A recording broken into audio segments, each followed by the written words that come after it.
ये स्टडी किया था, कोई वेक्टर वैल्यूड फंक्शन है, उसके आप लिमिट किस तरह फाइंड आउट करेंगे, उसका डेरिवेटिव आप किस तरह फाइंड आउट करेंगे, और उसके डेरिवेटिव के मीनिंग्स क्या हैं, और उसको आप किस तरीके से आप इंटीग्रेट करेंगे।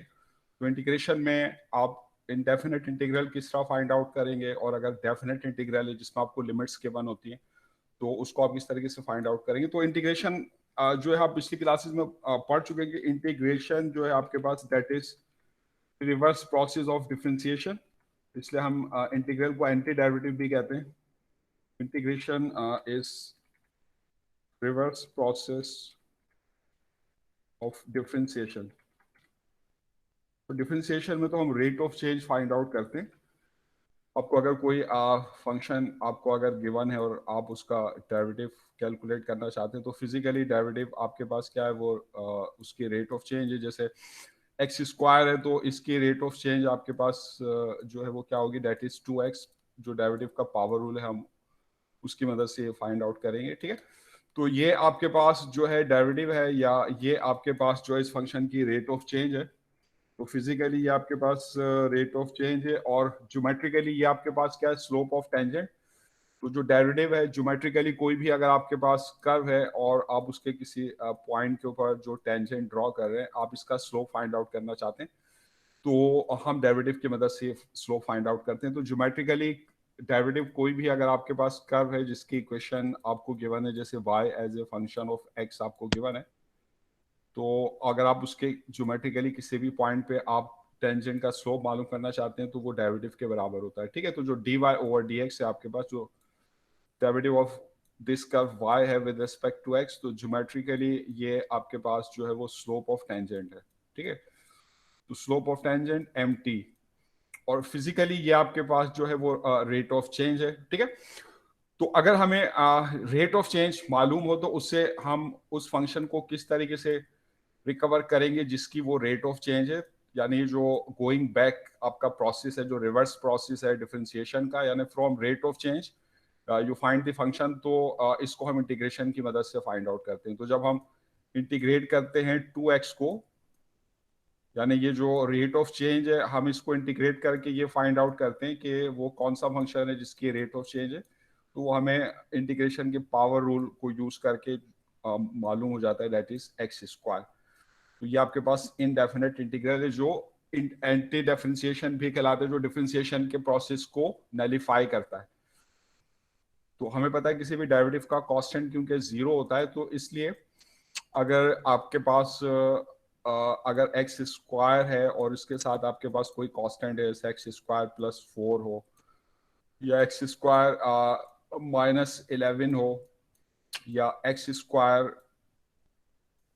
-7/5 हो, या एक्स स्क्वायर +√2 हो, यानी कोई भी कांस्टेंट इसके साथ अगर ऐड हो रहा है, तो ये जितने भी आपके पास फंक्शंस होंगे डिफरेंट कांस्टेंट के साथ, अगर आप इन सब की रेट ऑफ चेंज आप फाइंड आउट करेंगे, सबका आप डेरिवेटिव जो है आप फाइंड आउट करेंगे, तो सबका जो डेरिवेटिव है आपके पास दैट विल बी एक्स। सबका डेरिवेटिव जो होगा वो 2x होगा, क्योंकि कांस्टेंट का डेरिवेटिव जीरो होता है। तो इन सब का डेरिवेटिव आपके पास 2x है। तो अब जब आप 2x को इंटीग्रेट करके ये फाइंड आउट करना चाहते हैं कि वो कौन सा फंक्शन है जिसकी रेट ऑफ चेंज है, तो वो इन तमाम फंक्शंस को कवर करने के लिए, क्योंकि कांस्टेंट का डेरिवेटिव जीरो है, तो हम अपने पास से कांस्टेंट ऐड करते हैं जिसको हम कांस्टेंट ऑफ इंटीग्रेशन कहते हैं। तो ये जो सारे फंक्शन है जिसमें कांस्टेंट c जो है, अगर एक्स स्क्वायर +4 है तो उसके लिए c4 होगा, अगर एक्स स्क्वायर -11 था तो उसके लिए c -11 होगा। तो हमें नहीं पता वो कौन सा कांस्टेंट है, तो इसलिए हम एक आर्बिट्ररी कांस्टेंट को ऐड करते हैं जिसको हम जो है कांस्टेंट ऑफ इंटीग्रेशन कहते हैं। तो हम डेरिवेटिव की मदद से अगर रेट ऑफ चेंज गिवन है तो हम उस फंक्शन को फाइंड आउट कर सकते हैं जिसकी वो रेट ऑफ चेंज, यानी अगर आपको डेरिवेटिव गिवन है तो आप वो फंक्शन मालूम कर सकते हैं जिसका वो डेरिवेटिव है। तो इसलिए इंटीग्रेशन जो रिवर्स प्रोसेस ऑफ डिफरेंशिएशन है, इसलिए इंटीग्रेशन को हम एंटी डेरिवेटिव भी कहते हैं।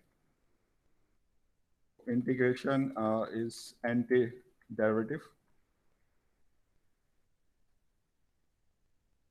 ठीक है। तो अगर आपके पास आपके पास अगर आपके पास कोई फंक्शन है y और आपने उसका डेरिवेटिव लिया है विद रेस्पेक्ट टू x, ठीक है। तो जब आप इसको इंटीग्रेट करते हैं विद रेस्पेक्ट टू एक्स, तो आपको ये जो ओरिजिनल फंक्शन है y ये रिकवर हो जाता है, तो that is equal to y।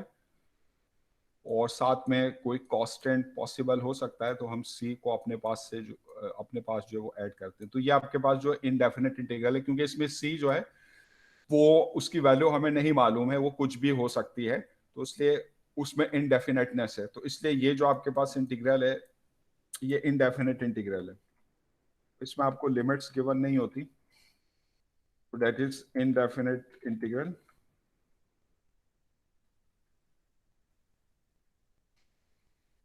ठीक है, अगर आप इंटीग्रेट करते हैं लेट्स से फ्रॉम 0 to 1, ये लिमिट्स ऑफ इंटीग्रेशन है,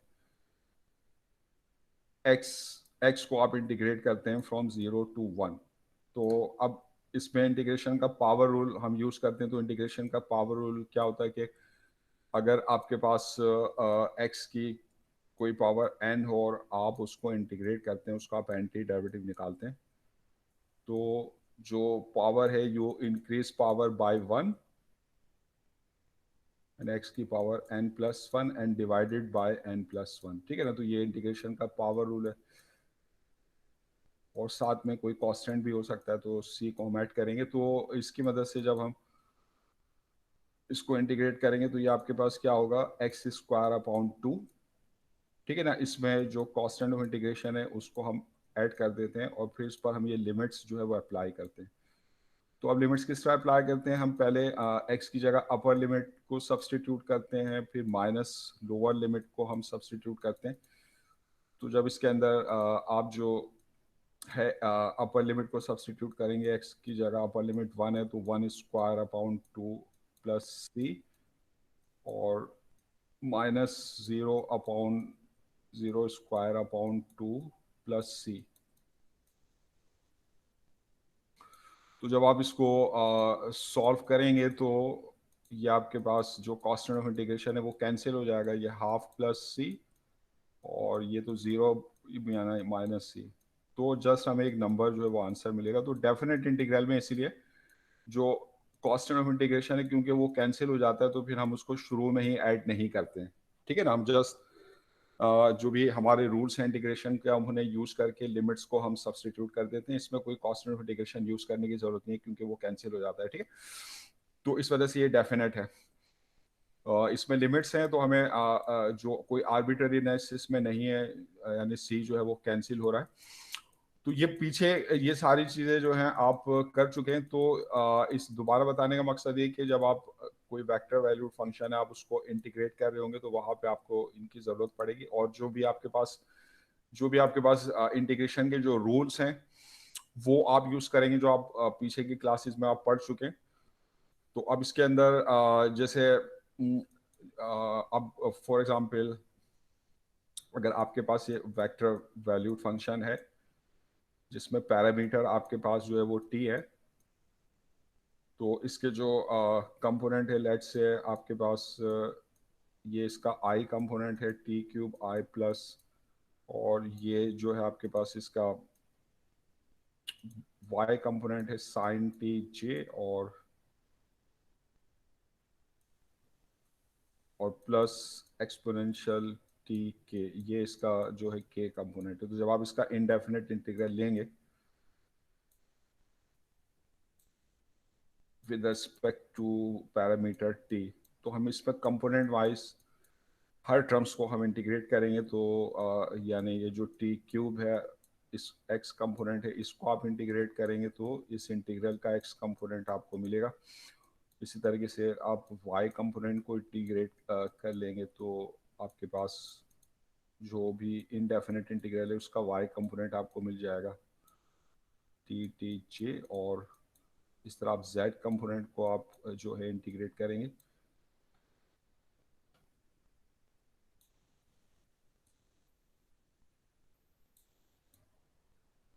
ठीक है, तो अब जब आप ये इंटीग्रेशन के रूल्स को जो है आप यूज करके इसे इंटीग्रेट कर लेते हैं, तो आपके पास t³ इस पे पावर रूल लगाएंगे आप इंटीग्रेशन का, तो ये पावर को इंक्रीज कर दें by 1 divided by increase power, तो ये t⁴ डिवाइडेड बाय 4 आई हो गया। साइन t का इंटीग्रल माइनस कॉस t होता है, तो साइन टी का इंटीग्रल आपके पास कॉस माइनस कॉस टी आ गया, तो ये इसका जे कंपोनेंट है। एक्सपोनेंशियल टी का इंटीग्रल एक्सपोनेंशियल टी ही होता है क्योंकि उसका डेरिवेटिव भी एक्सपोनेंशियल टी है। ये जो है आपके पास इसका के कंपोनेंट आ गया, ठीक है। तो ये हमारे पास जो इसका डेफिनेट इंटीग्रल आ गया। अच्छा, अब साथ में क्योंकि हम एक कांस्टेंट ऑफ इंटीग्रेशन ऐड करते हैं अब, क्योंकि यहाँ पे हमने एक वेक्टर को इंटीग्रेट किया है, तो जब हम किसी वेक्टर का इनडेफिनेट इंटीग्रल मालूम करेंगे तो उसमें जो कांस्टेंट ऑफ इंटीग्रेशन होगा वो एक्चुअली एक वेक्टर होगा। तो ये कांस्टेंट ऑफ इंटीग्रेशन जो है आपके पास एक वेक्टर है सी बार, ठीक है। हमें नहीं मालूम इसकी वैल्यू क्या होगी। अगर हमें कंडीशंस गिवन हो तो फिर हम इसकी वैल्यू जो है वो फाइंड आउट कर सकते हैं। अब जैसे फॉर एग्जांपल आपके पास एक डेफिनेट इंटीग्रल की एग्जांपल लेते हैं हम कि हमें एक आपके पास वेक्टर फंक्शन है, ये उसका डेरिवेटिव आपको गिवन है इन टर्म्स ऑफ टी, ठीक है ना। तो ये डेरिवेटिव लेट्स से ये आपके पास है 1 + t² i और प्लस cos t j, ये इसका j कंपोनेंट है, और प्लस एक्सपोनेंशियल टी के, ठीक है ना। और ये आपको इनिशियल कंडीशन दी हुई है। इनिशियल कंडीशन आपके पास ये है कि ये जो आपके पास वेक्टर वैल्यूड फंक्शन जिसका डेरिवेटिव आपको गिवन है, तो इसकी वैल्यू आपको गिवन है at a particular value of parameter T, यानी जब पैरामीटर टी 0 है तो इसकी वैल्यू आपके पास वो है 2i - 3j और प्लस के। तो r जो है at a particular value of parameter given है, तो या इसको हम कहते हैं ये इनिशियल कंडीशन हमें गिवन है। तो ये हमें इसलिए दी गई है कि जो डेफिनेट इंटीग्रल में हमारे पास जो कांस्टेंट वेक्टर होगा हम उसकी वैल्यू इस कंडीशन को यूज करके फाइंड आउट करेंगे, ठीक है। तो अब हम अगर आप इसको इंटीग्रेट करते हैं, इसका इनडेफिनेट इंटीग्रल हम निकालते हैं अपने इस वेक्टर वैल्यूड फंक्शन का जो डेरिवेटिव है उसका अगर हम इंटीग्रल निकालेंगे तो ये आपके पास जो है ये क्या हो जाएगा, तो 1 + t² को आप इंटीग्रेट करेंगे पावर रूल से, तो 1 का इंटीग्रल जो है वो t होगा, और t² का इंटीग्रल जो है पावर रूल से वो आपके पास क्या होगा, t³/3, और ये इसका i कंपोनेंट है। cos t का इंटीग्रल जो होता है वो sin t होता है, तो इसको इंटीग्रेट कर लेंगे तो ये आपके पास जो है sin t आ जाएगा। sin t j exponential t का इंटीग्रल एक्सपोनेंशियल t के बराबर है, तो ये एक्सपोनेंशियल t के आ जाएगा। ये हमने इसको इंटीग्रेट करके ये फाइंड आउट कर लिया। दूसरी तरफ जब हम डेरिवेटिव को इंटीग्रेट करते हैं तो डेरिवेटिव और इंटीग्रेशन क्योंकि एक दूसरे के रिवर्स प्रोसेस है, तो ये डेरिवेटिव और इंटीग्रल जो है कैंसिल हो जाएंगे, जस्ट हमें ये मिल जाएगा आर टी, ठीक है ना। तो यहाँ पे जैसे ऊपर आपको बताया हुआ है कि जब आप dy/dx को इंटीग्रेट करते हैं तो यू रिकवर y, डेरिवेटिव और इंटीग्रल एक दूसरे को नलीफाई कर देते हैं। आप इसको इस तरह भी लिख सकते हैं कि अगर आपके पास y का जो डेरिवेटिव है इसको y प्राइम भी लिखते हैं, इसको अगर आप इंटीग्रेट कर रहे हैं विद रिस्पेक्ट टू x, तो जस्ट जो डेरिवेटिव और इंटीग्रल एक दूसरे को नलीफाई कर देंगे तो you will get y with a constant, ठीक है।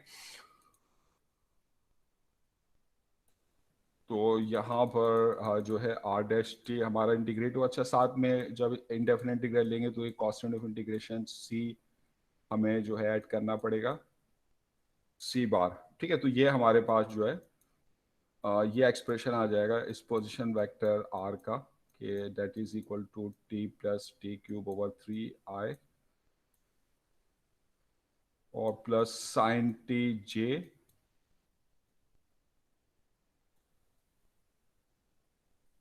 And plus exponential t k और plus an arbitrary constant vector c bar, ठीक है ना। अब हमें c बार की वैल्यू, अगर ये इनिशियल कंडीशंस गिवन नहीं होती तो हम यहाँ पे हमें आंसर मिल जाता, लेकिन अब इस इनिशियल कंडीशन को हम यूज़ करके c बार निकालते हैं। तो इसके अंदर अगर आप ये इनिशियल कंडीशन यूज़ करने के लिए इसमें आप जो पैरामीटर है t उसकी वैल्यू अगर आप 0 रखें, तो मैं t रख रहा हूँ 0, ठीक है, तो इस एक्सप्रेशन में जब आप t 0 रखेंगे तो ये आपके पास वेक्टर वैल्यूड फंक्शन आपको मिल जाएगा एट 0, तो 0, और राइट हैंड साइड पे जब आप 0 रखेंगे तो यहाँ पे 0 रखेंगे तो ये 0 प्लस 0 क्यूब ओवर 3, तो ये i कोफिशिएंट जो i कंपोनेंट है इसका ये 0 हो जाएगा, और फिर साइन 0 अगर आप t की जगह 0 रखते हैं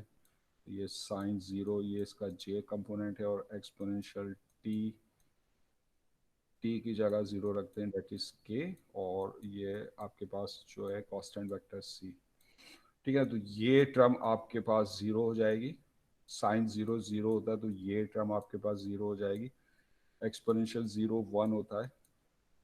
ठीक है, तो ये इनकी वैल्यूज हैं। अच्छा, राइट हैंड साइड पे जो पोजिशन वेक्टर एट 0 ये जो गिवन है इसको मैं पुट कर देता हूँ, तो ये क्या गिवन है आपको, that is 2i minus 3j and plus k। ये आपने जो है ये सब्सटीट्यूट कर दी इसकी वैल्यू, और राइट हैंड साइड पर आपके पास जो टर्म बच रही हैं ये बचा आपके पास k प्लस सी बार।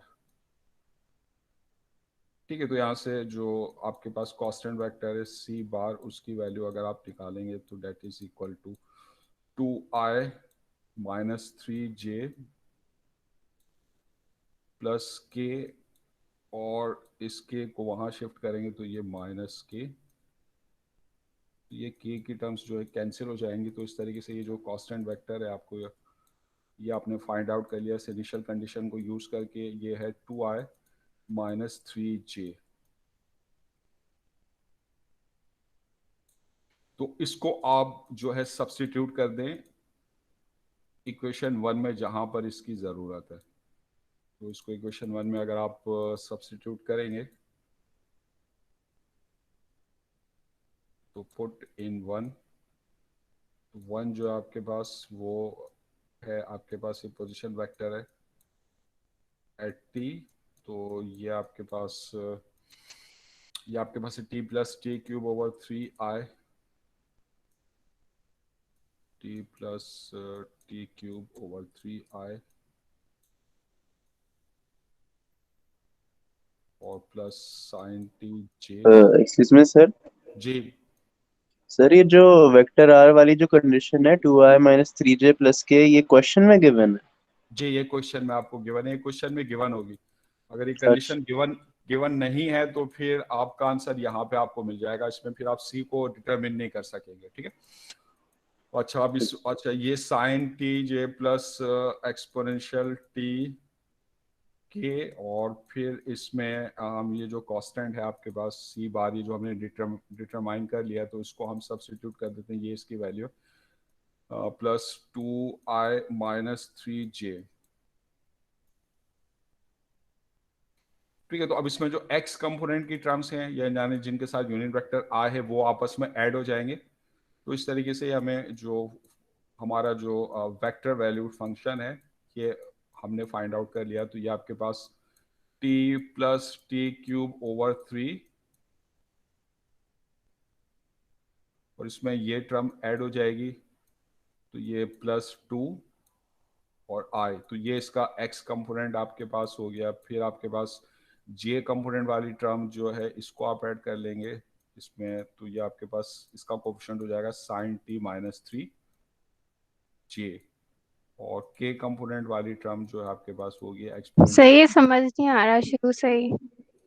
शुरू से क्या चीज़ समझ में नहीं आई?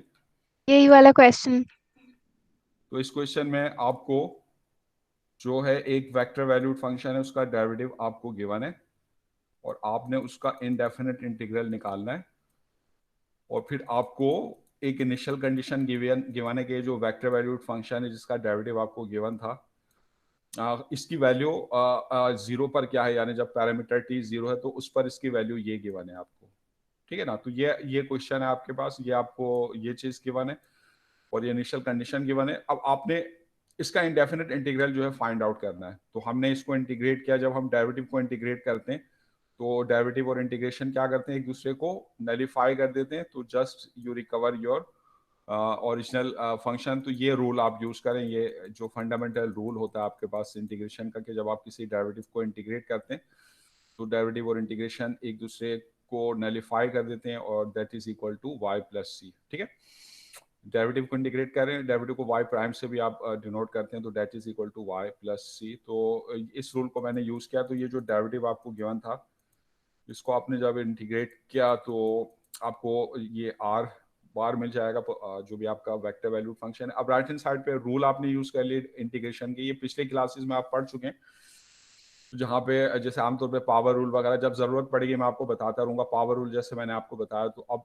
वन को आप इंटीग्रेट करें तो वन किसका डेरिवेटिव होता है, टी का डेरिवेटिव होता है ना, तो इसका इंटीग्रल है टी।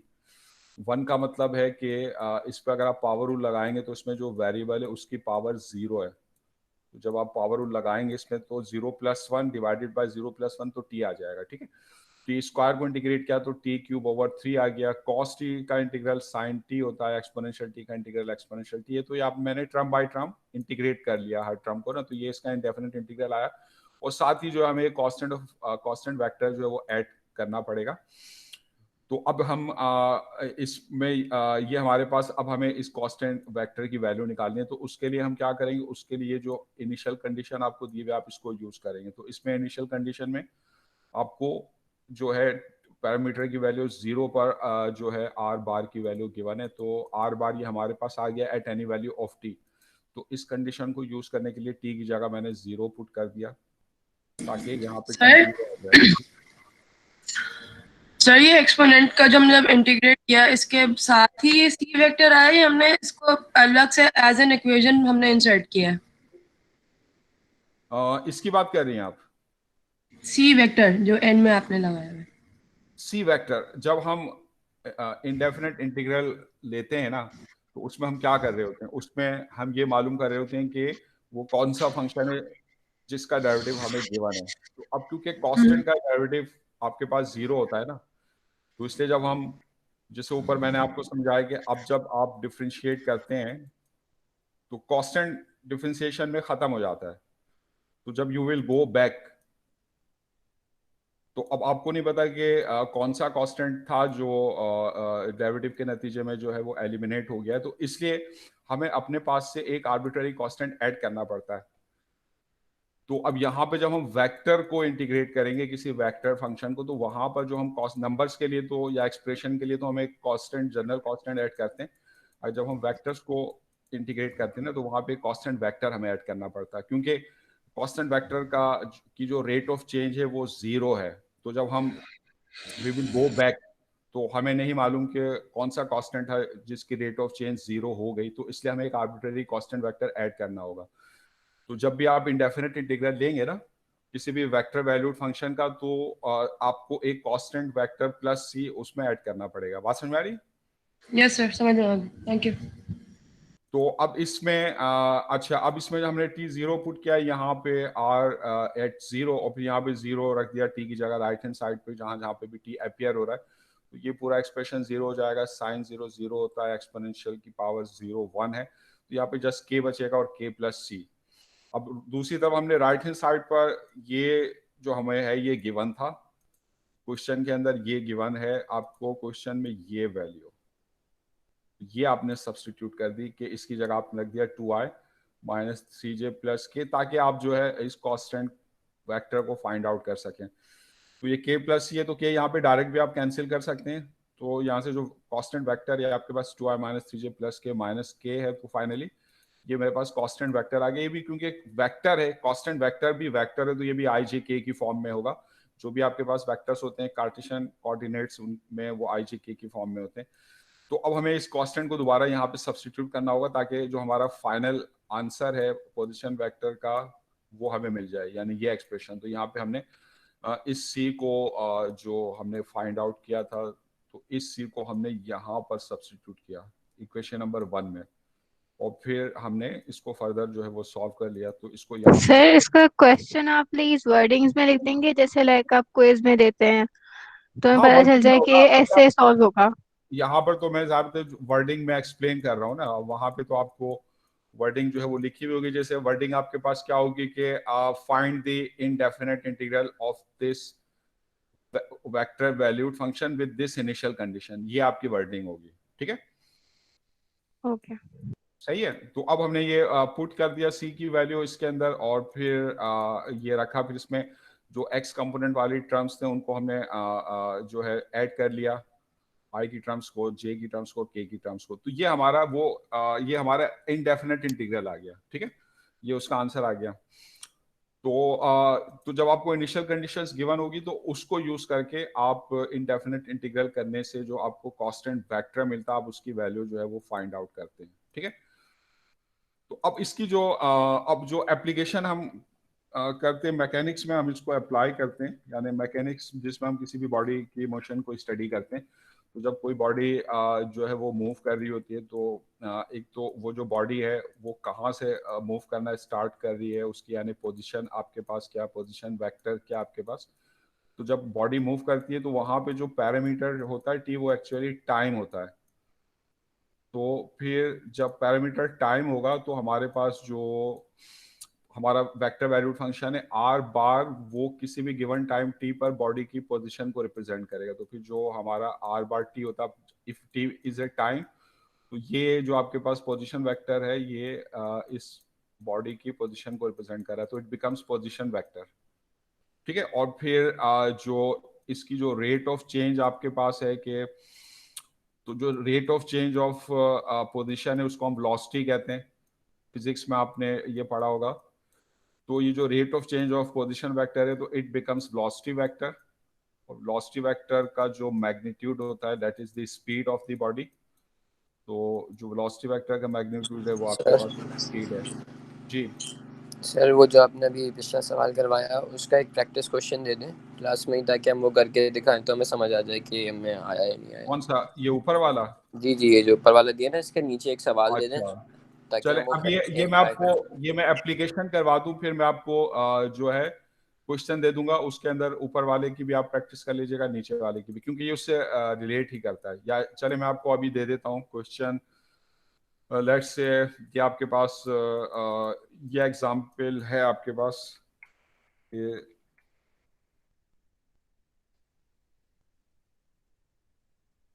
आपके पास है कि find the indefinite integral of,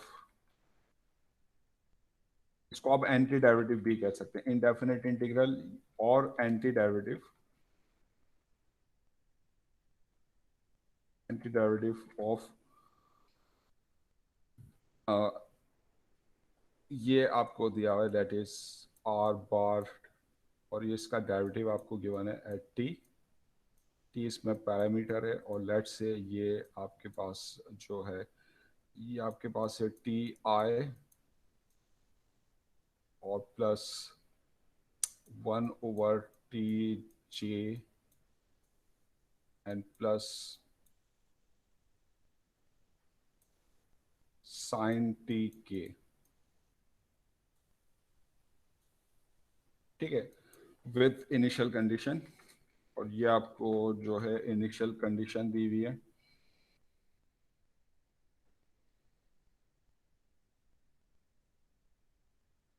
initial condition जो है आपके पास वो ये है कि ये जो वेक्टर वैल्यू फंक्शन है इसकी वैल्यू जो है आपको 1 पर गिवन है।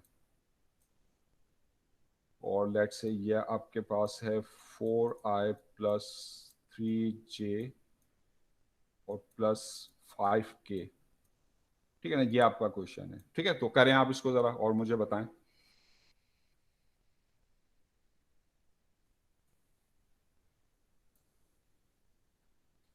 वन ओवर टी का इंटीग्रल मालूम है ना क्या होता है?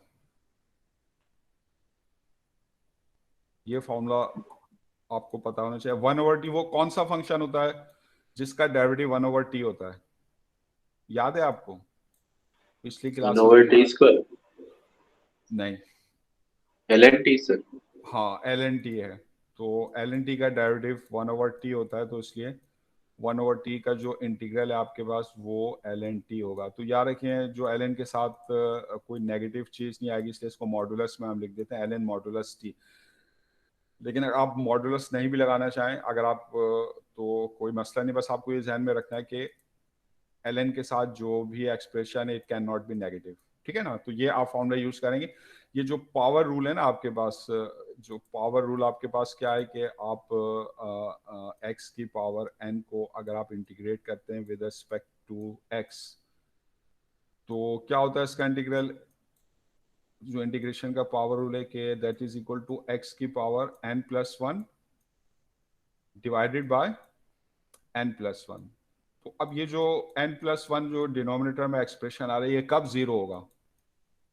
जीरो एन की किस वैल्यू के लिए होगा? जब एन की वैल्यू क्या हो, माइनस वन हो। तो साबित है हम जीरो से डिनोमिनेटर में जीरो हम अलाउ नहीं करते, तो इसमें कंडीशन क्या होती है कि ये पावर रूल आप उस वक्त लगा सकते हैं जब पावर एन माइनस वन ना हो, क्योंकि जब पावर एन माइनस वन होगी तो it will become one over x. अगर आपके पास एक्स की पावर माइनस वन है तो फिर आप पावर रूल नहीं लगाते,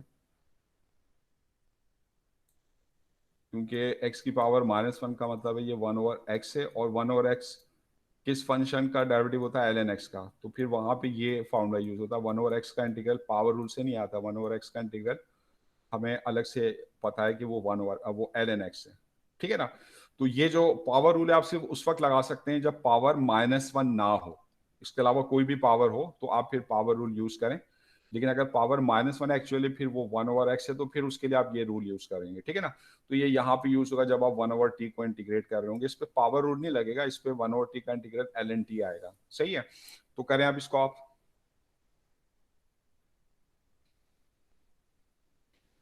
हाँ तो आप ये इंटीग्रेट कर लिया आपने इसको।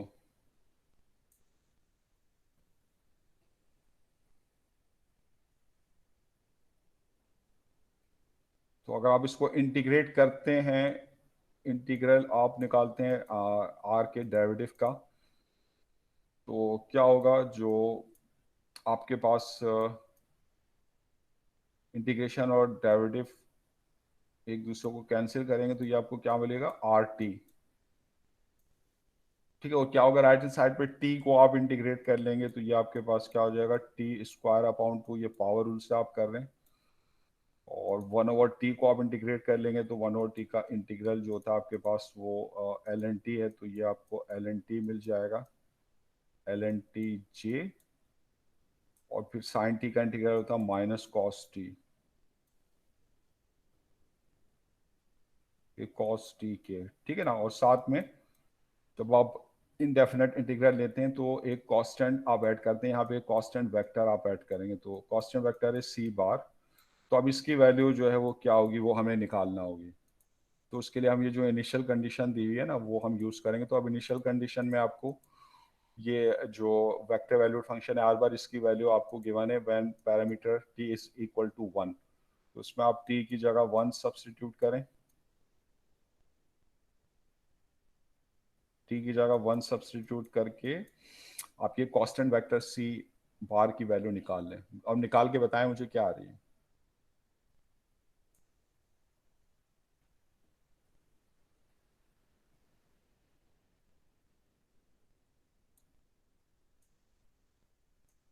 जी कर रहे ना आप लोग क्वेश्चन? यस सर, कर रहा है, एक मिनट।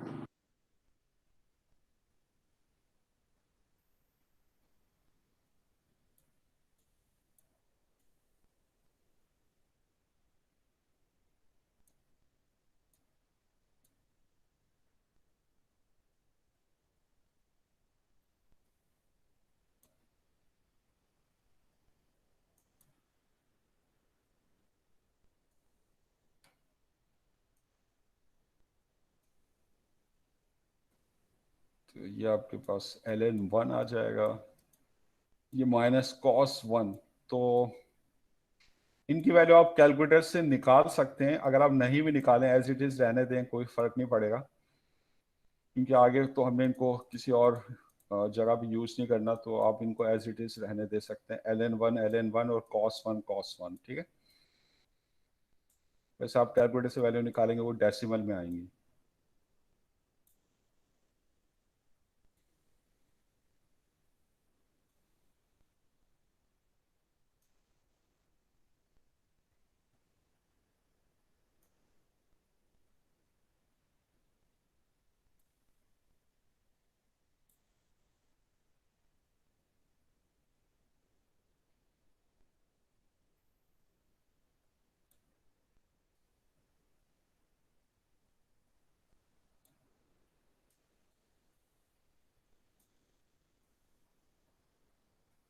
सर ऐसी cos 1 की वैल्यू और ln की वैल्यू निकालने की जरूरत तो नहीं है ना, उसी की नहीं, रिस्पेक्ट हाँ आंसर दे दे।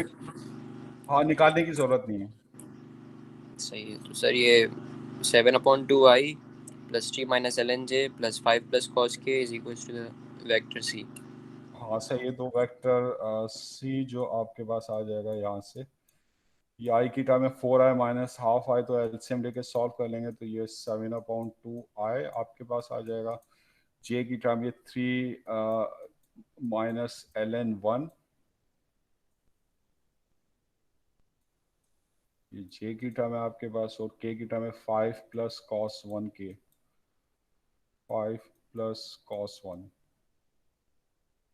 याद रखिए जब cos 1 आप निकालेंगे ना, ये 1 का मतलब डिग्री नहीं है, रेडियन है। एंगल जो हम यूज करते हैं रेडियन में यूज करते हैं। तो कैलकुलेटर का जो मॉड होना चाहिए, अगर आप वैल्यू निकालना चाहते हैं, वो रेडियन में होना चाहिए। cos 1 रेडियन है, ठीक है। तो ये सी बार आ गया। अब इसको आप कहाँ पे सब्सटीट्यूट कर दें? 1 में। वन में आप जब इसको पुट करेंगे तो जो आपका वेक्टर वैल्यूड फंक्शन है आर बार टी, उसका एक्सप्रेशन क्या आएगा? ये टी स्क्वायर ओवर 2, ये इसकी आई की टर्म है, और इसमें जब आप ये पुट करेंगे सी बार, तो ये जो इसकी आई की टर्म है ये इसमें ऐड होगी, तो ये आ जाएगा टी स्क्वायर ओवर 2 प्लस 7/2। इसको आप टी स्क्वायर प्लस 7 एलसीएम लेकर, यानी मैं पूरा फाइनल फॉर्म में इसको लिख रहा हूँ, टी स्क्वायर प्लस 7/2, ये इसका आई कंपोनेंट है आपके पास, और फिर आपके पास ये जे कंपोनेंट है ln t, ये इस जे कंपोनेंट में ऐड हो जाएगा, तो ln t माइनस 3 प्लस 3 और माइनस ln 1। अच्छा, ln 1 की जो वैल्यू आपके पास होती है ना, वो अब वो ज़ीरो होती है, क्योंकि एक्सपोनेंशियल की पावर 0 आपके पास 1 होता है। तो ln 1 0 है, तो यहाँ पे ये आप यहीं पे यूज़ कर सकते हैं। ln 1 0 है, तो ये टर्म ख़त्म हो जाएगी आपके पास, तो ये जस्ट 3j बचेगा आपके पास।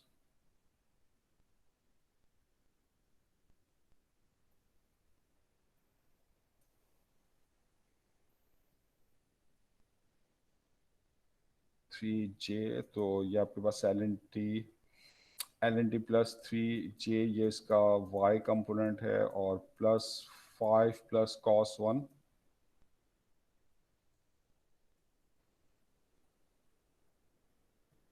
और ये है माइनस कॉस टी के। तो ये जो है आपका आंसर हो जाएगा, ठीक है।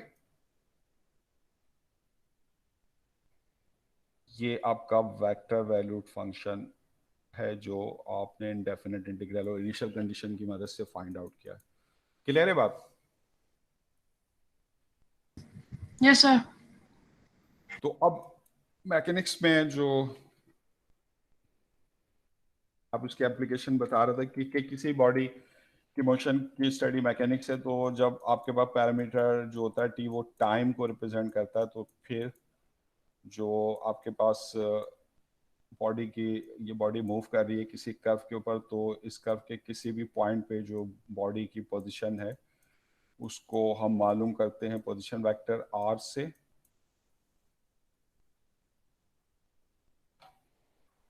तो फिर जो आर बार है ये बॉडी की पोजीशन है, जो है वो बन जाता है, अगर पैरामीटर टी टाइम है तो आर बार जो आपके पास वो पोजीशन ऑफ द बॉडी है, और इसकी जो रेट ऑफ चेंज है आपके पास, it becomes velocity of the body. r bar t, that is the position vector of the body, जिससे बॉडी की स्पेस में पोजीशन हमें मालूम होती है। और इसका जो डेरिवेटिव होता है, derivative of r with respect to time, तो इसको इस तरह भी डिनोट करते हैं r प्राइम से, r प्राइम t। और आपकी बुक में एक नोटेशन और यूज की हुई है, वो इसको इस तरह भी लिखा हुआ capital D of R, capital D for derivative, और जो विद रिस्पेक्ट टू टाइम है वो यहाँ पे सबस्क्रिप्ट पोजीशन पे लिख गया। तो ये नोटेशन भी यूज की हुई आपकी बुक में, तो एक ही मतलब है, ये derivative of position vector with respect to time, इस तरह लिखे हैं, प्राइम नोटेशन में लिखे या कैपिटल डी की नोटेशन में, मतलब एक ही है, ठीक है। तो डिफरेंट नोटेशन यूज करते हैं मुख्तलिफ बुक्स में, तो ये तीनों के साथ आप फैमिलियर होने चाहिए क्योंकि आपकी बुक्स में तीनों नोटेशन यूज की हुई है, ये कैपिटल डी वाले भी यूज की हुई है। तो इसका ये जो रेट ऑफ चेंज है पोजीशन वेक्टर की, इट बिकम्स वेलोसिटी, ये वेलोसिटी है, और जो वेलोसिटी का मैग्नीट्यूड होता है आपके पास वो बॉडी की स्पीड है। तो जो स्पीड है आपके पास that is the magnitude of velocity, ठीक है। और जो rate of change of velocity है उसको हम एक्सीलरेशन कहते हैं, ए। तो ये एक्सीलरेशन वेक्टर है A bar, that is acceleration vector. तो एक्सीलरेशन वेक्टर जो that is derivative of velocity, rate of change of velocity with respect to time, ये वेलोसिटी का वेक्टर है, ठीक है। तो अगर हम पोजीशन वेक्टर है उसको आप डिफरेंशिएट करेंगे तो आपको वेलोसिटी वेक्टर मिलेगा, वेलोसिटी वेक्टर को डिफरेंशिएट करेंगे तो आपको एक्सीलरेशन वेक्टर, एक्सीलरेशन बॉडी का मिल जाएगा। तो एक्सीलरेशन जो है वो सेकंड डेरिवेटिव है आपके पास पोजीशन वेक्टर का। तो एक्सीलरेशन वेलोसिटी वेक्टर का फर्स्ट डेरिवेटिव है, और क्योंकि खुद वेलोसिटी आपके पास जो है that is the derivative of position vector, तो जब आप ये इंफॉर्मेशन इसमें यूज करेंगे, ये जो वेलोसिटी है आपके पास that is itself derivative of position vector with respect to time. तो जब आप डेरिवेटिव को अगेन डिफरेंशिएट करते हैं आपको हायर डेरिवेटिव्स मिलते हैं, सेकंड डेरिवेटिव्स, थर्ड डेरिवेटिव। तो ये पोजीशन वेक्टर का सेकंड डेरिवेटिव है, D square of position vector R bar with respect to time. तो ये D square R over D T square है, ठीक है। इसको आप प्राइम नोटेशन में भी लिख सकते हैं, ये पोजीशन वेक्टर का सेकंड डेरिवेटिव है, तो ये डबल प्राइम है, सिंगल प्राइम का मतलब है फर्स्ट डेरिवेटिव है, ठीक है।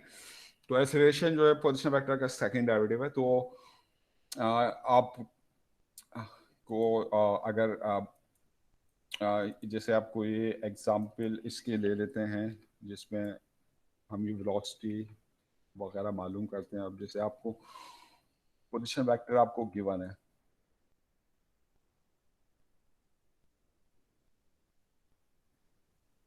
ठीक है। तो ये पीछे मैं करवा चुका हूँ पिछली क्लास में। तो अगर हम एक और एग्जांपल इसकी देख लेते हैं, तो ये आपको पोजीशन वेक्टर दिया हुआ है जिसमें टी पैरामीटर टी टाइम है, 3ti plus sine T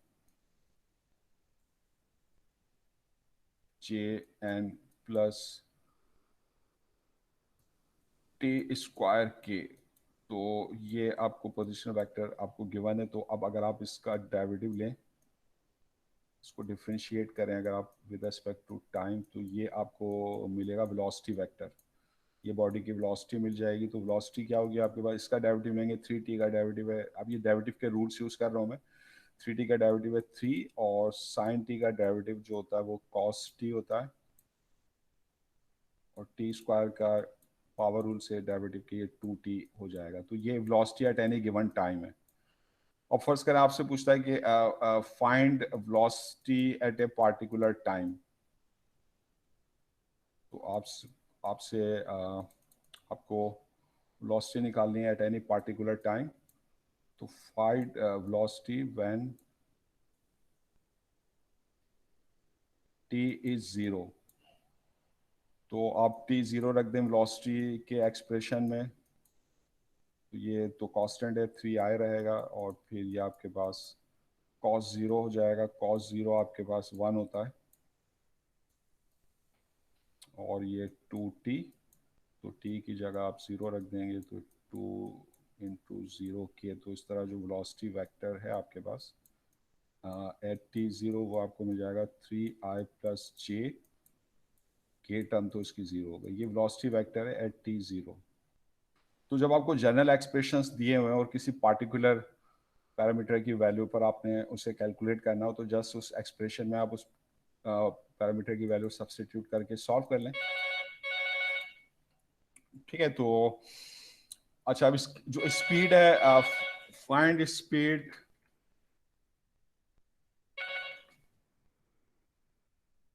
eight t 0। तो जब टाइम 0 है तो स्पीड निकालें तो हम t0 पे हम वेलोसिटी निकाल चुके हैं, तो स्पीड इसका मैग्नीट्यूड है। तो वेलोसिटी का मैग्नीट्यूड निकाल लें तो मैग्नीट्यूड हम किस तरह निकालते हैं, किसी भी वेक्टर का अंडर रूट x कंपोनेंट का स्क्वायर, वो फार्मूला जो है प्लस y कंपोनेंट का स्क्वायर, तो उसकी मदद से आप इसका मैग्नीट्यूड निकालेंगे। तो ये स्पीड है 3 स्क्वायर और प्लस 1 स्क्वायर और plus 0 square, y z component 0, तो ये आपके पास स्पीड इसके आ जाएगी अंडर रूट 10। ठीक है। और अगर आपने एक्सीलरेशन निकालना है तो फर्दर फिर वेलोसिटी वेक्टर इसको acceleration at any given time, ये आपका वेलोसिटी वेक्टर है, तो इसको जो है आप डिफरेंशिएट करके आप एक्सीलरेशन जो है वो फाइंड आउट कर सकते हैं। तो अगर मैं इसको डिफरेंशिएट करूं तो इसकी मदद से जो एक्सीलरेशन है वो हम निकाल सकते हैं, acceleration at any given time t। तो एक्सीलरेशन जो है वो वेलोसिटी का डेरिवेटिव है, ये derivative of velocity at any given time t। अब इसको आप दोबारा जब आप डिफरेंशिएट करेंगे, वेलोसिटी को तो 3 कांस्टेंट है, कांस्टेंट का डेरिवेटिव 0 होता है, तो ये 0 i हो जाएगा आपके पास, और फिर cos t का डेरिवेटिव होता है माइनस साइन t, तो ये माइनस साइन t हो जाएगा आपके पास, माइनस साइन t के, और ये 2t का डेरिवेटिव आपके पास हो जाएगा 2, तो ये 2k।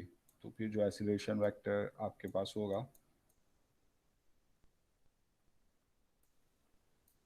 ठीक है, तो ये हो जाएगा साइन टी के और प्लस साइन साइन टी जे है आपके पास, ये साइन टी जे माइनस साइन टी जे, इस एक्सीलरेशन का जो एक्स कंपोनेंट है वो आपके पास 0 है, साइन टी जे और प्लस 2k।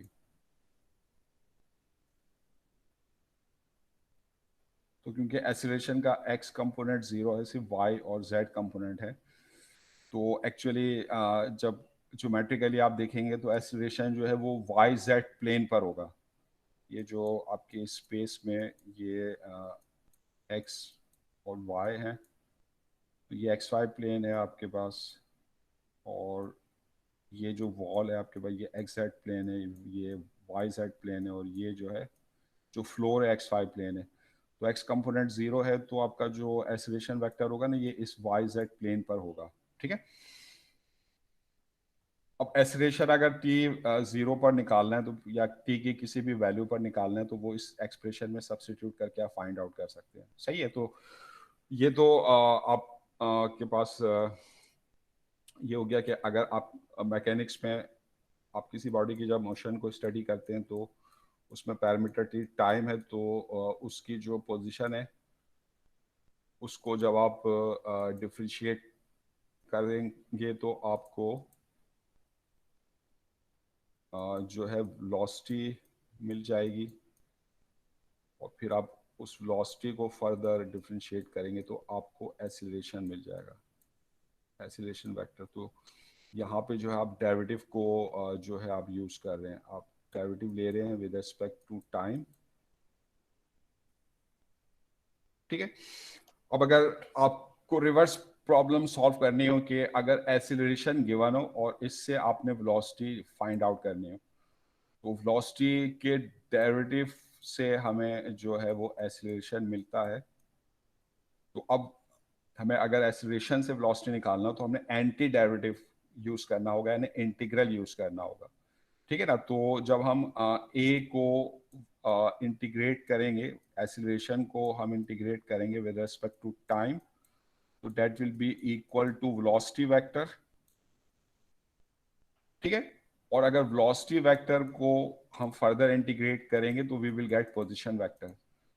तो जब हम वेलोसिटी वेक्टर को इंटीग्रेट करेंगे विद रिस्पेक्ट टू टाइम, तो we will get position vector. ठीक है। तो इंटीग्रेशन से हम ये प्रॉब्लम सॉल्व कर सकते हैं। इसमें एक्सीलरेशन गिवन हो तो उससे हम वेलोसिटी निकाल सकते हैं और पोजीशन निकाल सकते हैं। अगर पोजीशन गिवन है तो डिफरेंशिएट करके हम वेलोसिटी और एक्सीलरेशन निकाल सकते हैं। एक्सीलरेशन गिवन है तो इंटीग्रेट करके हम वेलोसिटी निकाल सकते हैं, वेलोसिटी को फर्दर इंटीग्रेट करके हम पोजीशन जो है फाइंड आउट कर सकते हैं। ठीक है ना। तो अब जैसे अब इसके क्वेश्चन एक एग्जाम्पल जो है वो मैं आपको सॉल्व करवाता हूँ। एग्जाम्पल में ये क्या आपको एक्सीलरेशन वेक्टर जो है वो गिवन है,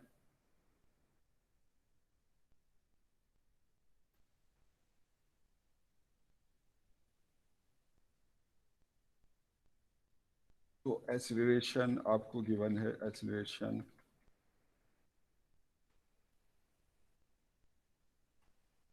ये लेट्स से ये आपके पास एक्सीलरेशन वेक्टर है A bar at any given time, that is 2i plus 3t square j and plus exponential tk।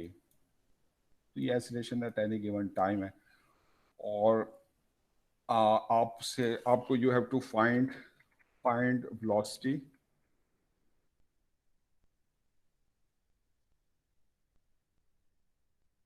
with initial condition. ये आपको इनिशियल कंडीशन गिवन है, ये वेलोसिटी आपको गिवन है लेट्स से एट ज़ीरो पर, जब time zero था, वो आपके पास है आई प्लस जे एन प्लस के। ठीक है, अब ये क्वेश्चन है आपके पास। तो हम जो एक्सीलरेशन है उससे हम वेलोसिटी किस तरह निकालते हैं, हम एक्सीलरेशन को इंटीग्रेट करेंगे with respect to time, so that will be equal to velocity vector at any time। ठीक है, तो ये एक्सीलरेशन इंटीग्रेट कर लें आप, तो टर्म बाय टर्म इंटीग्रेशन करें, 2 का इंटीग्रल जो है 2t होगा आपके पास, तो ये 2ti और 3t स्क्वायर का इंटीग्रल जो होगा t क्यूब ओवर 3 होगा, 3 से 3 कैंसिल हो जाएगा, तो ये जस्ट t क्यूब होगा आपके पास, और एक्सपोनेंशियल t का इंटीग्रल जो है वो एक्सपोनेंशियल t है, एक्सपोनेंशियल t k। और जब आप इनडेफिनेट इंटीग्रल यूज करते हैं तो साथ में आपको एक कांस्टेंट वेक्टर ऐड करना पड़ता है, तो यहाँ पे कांस्टेंट वेक्टर c बार आएगा। ठीक है ना, तो वो जो c बार है वो हमको फाइंड आउट करना होगा इस इनिशियल कंडीशन को यूज करके। तो ये जो इंटीग्रल है एक्सीलरेशन के वेलोसिटी वेक्टर है, तो ये आपके पास आ गया 2ti प्लस टी क्यूब जे। अब ये बिल्कुल वही प्रॉब्लम है जो आपने ऊपर सॉल्व करी, उसी टाइप की प्रॉब्लम है ये, c निकालने वाली, t और प्लस c बार। तो ये इक्वेशन 1 है आपके पास। ठीक है, तो अब इसके अंदर आप ये जो इनिशियल कंडीशन है इसको यूज करने के लिए आप क्या करें, टी की जगह आप 0 पुट कर दें। जी, किन से? अच्छा, जी जी,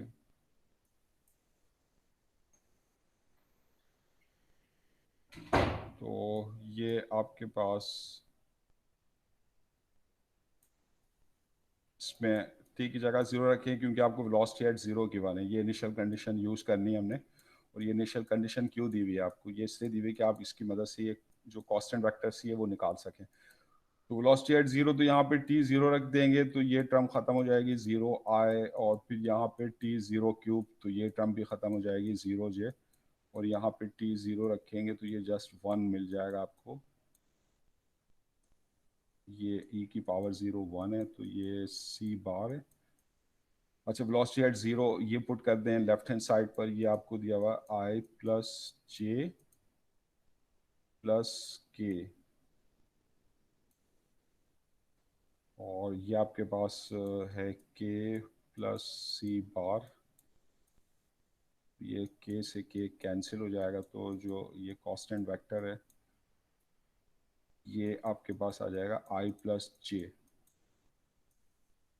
ठीक है, इसको दोबारा यहाँ पे आप सब्स्टिट्यूट कर देंगे तो ये वेलोसिटी आ जाएगी एट एनी गिवन टाइम। तो velocity at any given time जो है आपके पास that is 2ti plus t cube j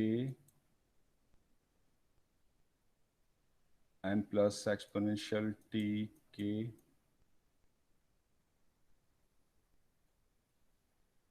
and plus c बार की वैल्यू ये i plus j। ठीक है, तो ये आपके पास फिर इसका फाइनल एक्सप्रेशन आ जाएगा velocity at any given time t, तो ये i की टर्म है, इनको ऐड कर लें, i कॉमन ले लें, तो ये 2t plus 1 i,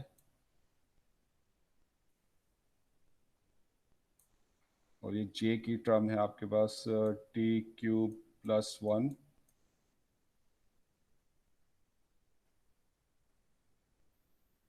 1j और ये एक्सपोनेंशियल t k।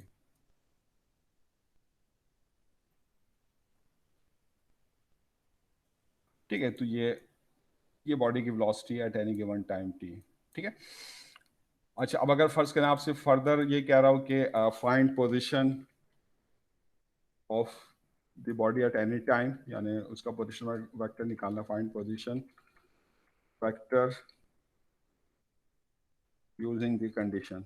और इसमें ये कंडीशन आपको गिवन है, जो आपके पास पोजीशन वेक्टर है r बार, वो at a given time let's say at 0 आपको गिवन है 2i minus j and minus k।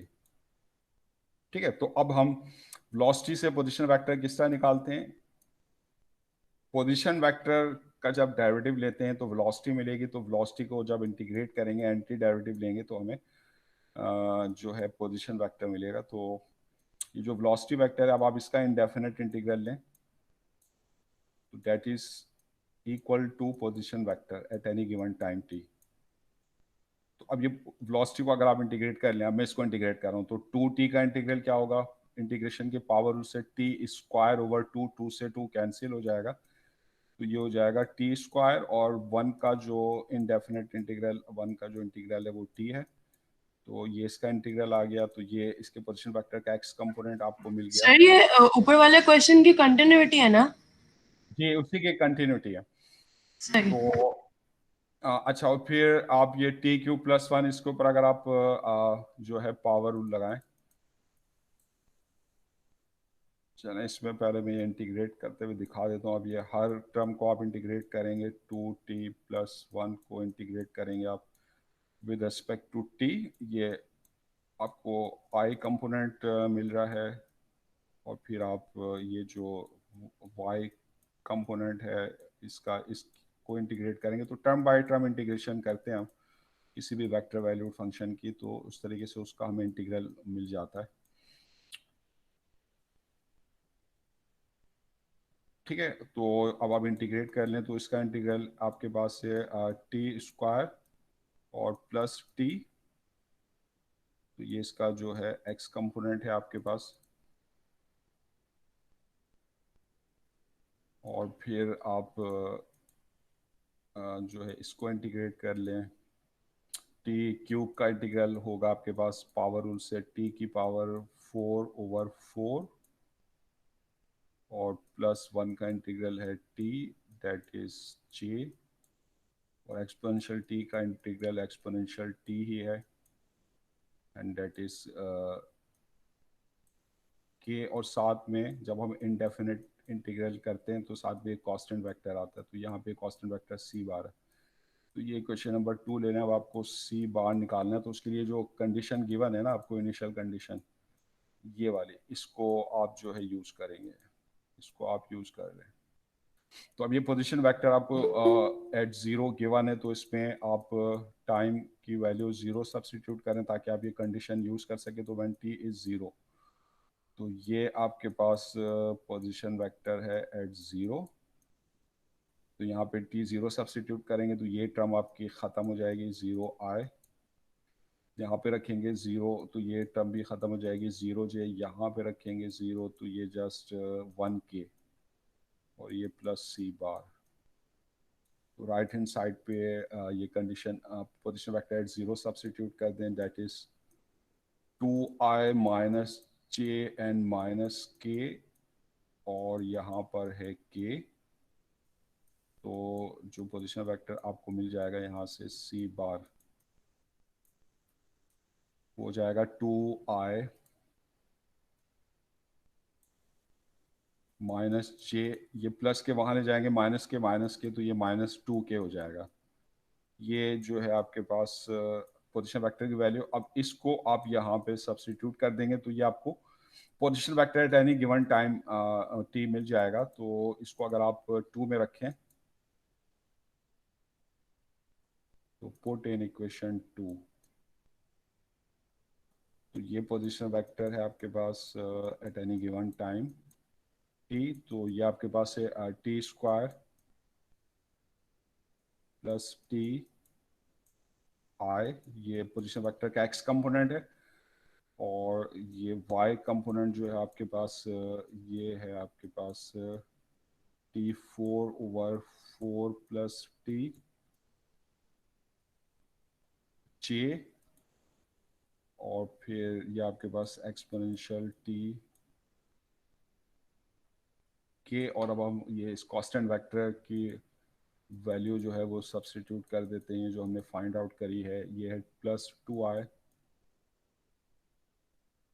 Minus J and minus 2k। तो अब ये जो i की टर्म है ये i की टर्म के साथ कंबाइन कर लें आप। ये जो x कंपोनेंट है आपके पास पोजीशन वेक्टर का वो आ जाएगा t² प्लस टी, और यहाँ से जो है i कॉमन है तो ये +2, ये इसका x कंपोनेंट है, यानी ये क्या है, ये xt है, पोजीशन और x position eight any given time t, ठीक है। और फिर जो है आपके पास जो y कंपोनेंट इसका हो जाएगा तो ये T4/4 और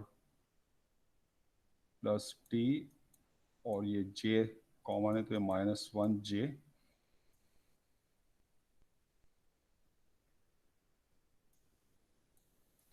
और ये k कंपोनेंट है आपके पास इसका एक्सपोनेंशियल t -2, ठीक है ना। तो ये आपका पोजीशन वेक्टर आ गया, ठीक है ना। तो ये आपकी प्रॉब्लम सॉल्व हो गई। तो यहाँ तक बात क्लियर है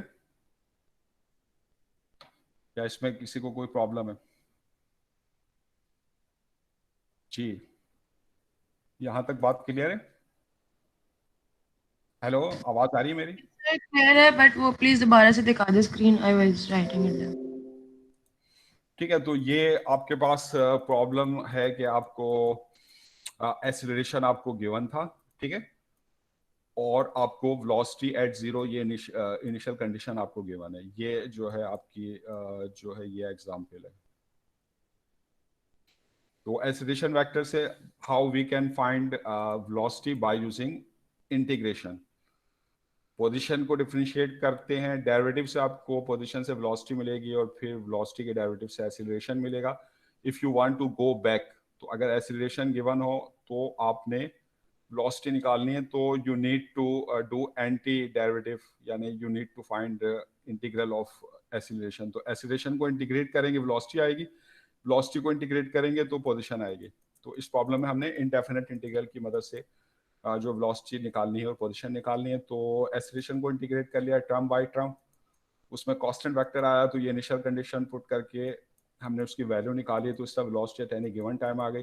अब अगर फर्दर हमें पोजीशन वेक्टर निकालना हो इस गिवन कंडीशन को यूज करके जिसमें पोजीशन एट जीरो गिवन है, तो वेलोसिटी को टर्म बाय टर्म इंटीग्रेट कर लेंगे, इसमें फिर वो जो कांस्टेंट वेक्टर आएगा उसको इस इनिशियल कंडीशन की मदद से फाइंड आउट कर लेंगे, दोबारा इक्वेशन में सब्स्टिट्यूट कर लेंगे, सॉल्व कर लेंगे, तो ये पोजीशन वेक्टर आ जाएगा। सही है, क्लियर है ना यहाँ तक बात? तो यहाँ पे मैं अब आपको जो है ब्रेक दे रहा हूँ, ठीक है।